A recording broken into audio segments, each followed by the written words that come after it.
So as a doctor, I think with every patient to an extent, you are emotionally involved.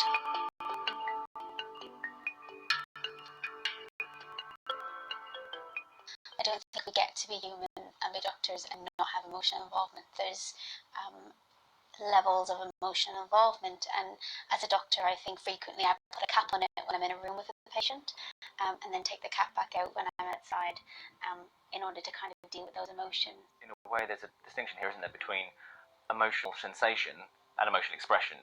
So you may feel very strong emotions about a patient, but you have to make a judgment, I guess, in a clinical context about how you give expression to that, and whether it will be beneficial to a patient to see those emotions, or maybe not in certain cases.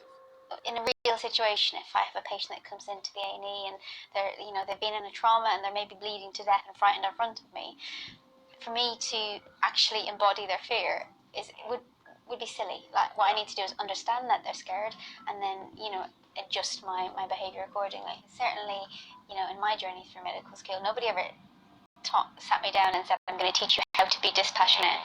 They always taught me the opposite. This is how we would like you to have empathy and be passionate, not the opposite way around. That's a product of a more recent time, and I think that idea that it's a cloud, objective, clinical judgment to be too emotionally attached to one's patients, I think really held sway for a lot of the 20th century in medicine. It's come under scrutiny again in the last 20 or 30 years. If there is a downside to empathy, it is probably that it can often cloud us to the bigger picture. I mean, I think it was Stalin that said that one death is a tragedy and 1 million is a statistic, right? And I guess there are situations where you can empathise with somebody because they're the same age as you, they're the same gender, maybe they have something in common with you, and you can place their needs above the needs of other people because you're empathising with them, which I guess is one of the downsides to empathy. Yes, that's very interesting, actually. That's something I thought as much about as I might have done.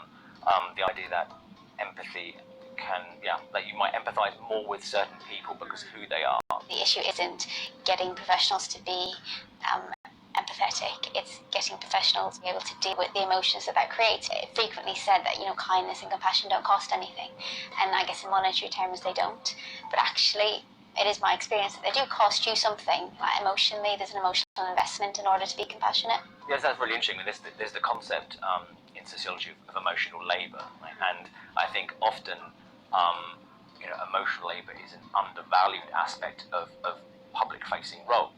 And I think in something like medicine and surgery, where the people who go into it are expected to be caring by nature of the occupation they're going into, it is assumed that this is something which people will do, as it were, as part of their everyday lives. I mean, people ask, have you ever expressed emotions with a patient, which to me is a bizarre question, because every single thing I do is an emotion. And I think when people ask that question, probably what they're getting at is, have you ever cried or, been kind of visibly upset in front of a patient or a relative? In truth, I have never cried in front of a relative or a patient.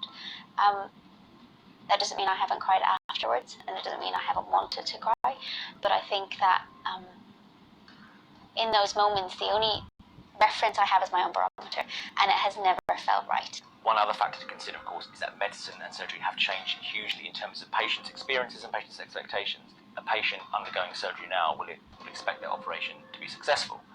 Intraoperative death is extremely rare. Post-operative death is relatively rare. But of course, in the period in which I'm interested, the early 19th century, that is not the case.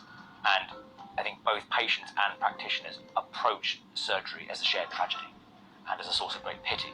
And it's the same, in medical treatment more generally, that people don't have that expectation of success necessarily. So those emotions of fear, anxiety, pity, I think are especially pronounced, which is one of the reasons I think people are encouraged to give expression to them. Right. Because, part of how I cope and what I do is you have to remember that it isn't about you, it's about them. And you're trying to give them a service in spite of their grief and their trauma and their pain. And so me crying has never seemed something that was appropriate to do, but that wouldn't be a judgment on anybody else, because I think that the nuance of those situations, two situations are rarely the exact same. I don't think it's possible for me to philosophise and say it's never appropriate, because I think that would be silly.